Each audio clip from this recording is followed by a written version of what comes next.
nabadgelyo saaxiibayaal kuna soo dhawaada wararka caalamka iyo Soomaalida qodobada ugu waaweyn ee warkayaga aad ku daawan doontaan waxa kamid ah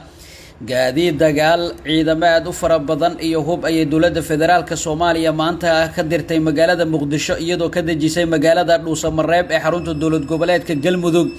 wajiga cusub ee dawladda federaalka madaxweyne Xasan Sheekh iyo ra'iisul wasaare Xamde iyo dhaqdhaqaaq ciidan oo maanta laga dareemayo magaalada Dhuusamareeb iyo qoorqoor oo si degdeg ah ugu laabanaya magaaladaasi haddaba wararkii ugu dambeeyay xaaladda ku soo kordhay iyo ciidanka sababta loo geeyay magaaladaas ayaan idiin soo gudbin doonaa dawladda federaalka oo askar hubeysan iyo ciidamada u fara badan soo dhoobtay jidadka wadooyinka magaalada Muqdisho iyo qorshaha laga leeyahay oo la ogaaday oo aan halkan idinkugu soo gudbin doono dawladda federaalka sidoo kale waxay shaaca ka qaaday inay howlgal ku dishay 30 ka tirsan dagaalamayaasha al-shabaab iyo waliba wasiir ka qiirooday odayaal dhaqameed lagu laayay gobolka Hiiraan oo markaasi al-shabaab mas'uuliyadooda ay sheegeen kuwaas oo hal beel ka soo wada jeeda intaasi daawadayaal waxay ahaayeen qodobadii warka ugu waaweynaa markana waxaad ku soo dhawaataan iyagii ofisan ayna ku horeynay ciidamo ka tirsan dawladda Soomaaliya ayaa maanta waxay ka baxeen garoonka diyaaradaha aadan cadde ee magaalada Muqdisho ciidamadan oo hub aad u fara badan wata ayaa waxay ku wajahan yihiin magaalada Dhuusamareeb ee caasimadda Galmudug halkaas oo ugu sii gudbi doonaan magaalooyinka gacanta ugu jira al-shabaab ee kala ah Ceel Buur, Ceel Qooxle, Ceel Garas iyo kuwa kale oo hoosaga deegaanadaasi ciidamadan oo isugu jira Haramcad, Niisa iyo waliba kuwa military ah gaar ahaan ciidamada Gorgor iyo Danab waxa ay ku sii socdaan xoreynta deegaanada aan soo sheegay gacanta ugu jira ururka al-shabaab ciidamada maanta ka ambabaxay magaalada Muqdisho iyo howlgalka xoreynta Ceel Garas iyo deegaanaha hoos yimaada Ceel Buur ayaa waxa hogaaminaya Maxamed Xaashi Canshuur oo taliyaha deegaanka Daarusalaam iyo taliye ku-xigeenka saldhigga booliiska ee degmadaasi ciidamadan ayaa inta badan waxay ka soo jeedaan beesha Murunsado oo doonaya inay deegaanadooda Galmudug ay xoreystaan kuwaas oo dhowrkii maalmood ee la soo dhaafay lagu dhaga hadlayay isla markaana loo sheegay in beelaha qaarkood ee Soomaaliyeed ay is-abaabuleen isla markaana ay iska dulqaadayaan ururka al-shabaab iyagana la doonaya inay is-abaabulaan ciidamadii ugu badnaa hub iyo waliba gaadiid dagaal ayay maanta ka direen magaalada Muqdisho iyagoo markaasi ka degay magaalada Dhuusamareeb ee caasimadda Galmudug caasimadda Dhuusamareeb ayaa laga dareemayaa dhaqdhaqaaq ciidan oo ay wadaan ciidankan maanta gaaray halkaasi dawladda federaalka ee Soomaaliya ayaa doonaysa inay waji cusub kula dagaalanto ururka al-shabaab laguna kiciyo beelaha Soomaaliyeed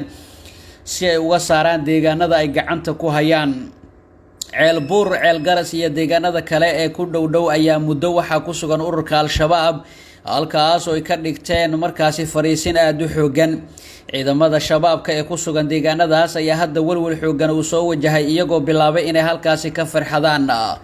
ciidankan oo ka soo wada jeeda beesha Murunsado ayaa iyagu waxay kuwa aad u hubeysan isla markaana u tababaran sidii al-shabaab dagaal adag loola gali lahaa xildhibaano ka tirsan ama ka soo jeeda deegaanada Galmudug gaar ahaan beesha Murunsado oo ku sugan magaalada Muqdisho oo ciidankan ka soo goodiyay garoonka diyaaradaha ee magaalada ayaa u sheegay in kaliya waxa ay doonayaan ay tahay in la xoreeyo deegaanadaasi wararka qaarkood oo soo baxay ayaa waxay sheegayaan in ciidamadan oo maanta ka degay magaalada Dhuusamareeb ay durba bilaabeen dhaqdhaqaaq ay ku gaarayaan degmada Ceel Buur iyo deegaanada kale ee ku teesan dagaal xoogan ayaa ku wajahan ururka al-shabaab ee ku sugan deegaanada Galmudug iyagoo hadda markaasi furmo dhowr oo dagaalka uu ku furmay sidoo kalena dawladda federaalka ee Soomaaliya waxay war-saxaafadeed ka soo saartay ama faahfaahin dheeraad ay ka bixisay howlgal culus oo ka dhacay deegaanka duleedka degmada Buulaburda ee gobolka Hiiraan kaas oo lagu beegsaday goobo ay ku sugnaayeen xoogaga al-shabaab howlgalku ahaa mid qorsheysan ayaa ka dhacay deegaanka Aboori oo qiyaastii 25 kiiloobar kaga xiga degmada Buulaburda halkaas oo ay ku sugnaayeen xoogaga al-shabaab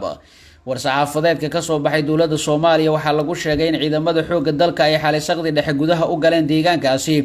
isla markaana ay bartilmaameedsadeen fariisimo ay kooxda shabaab ay ku lahaayeen halkaasi dawladda Soomaaliya ayaa sidoo kale shaaca ka qaaday in howlgalkaasi lagu dilay ay ka badan 30 xubnood isla markaana deegaanka laga saaray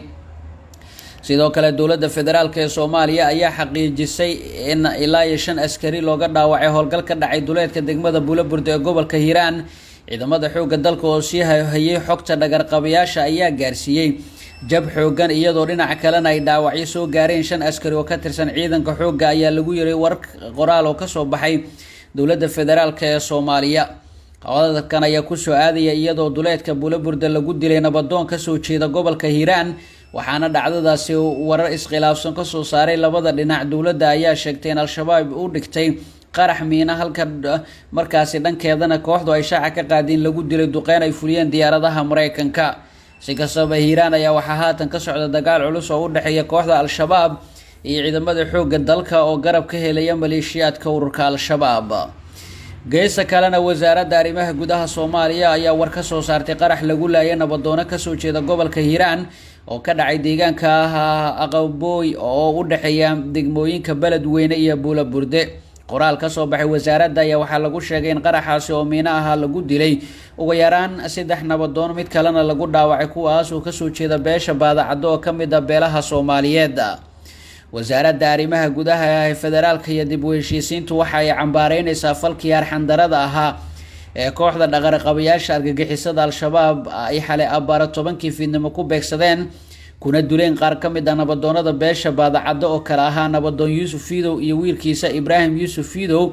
nabadoon Mukhtaar Xaaji, nabadoon Xasan Xuseen Lug Yare, sidoo kalena lagu dhaawacay nabadoon Axmed Xasan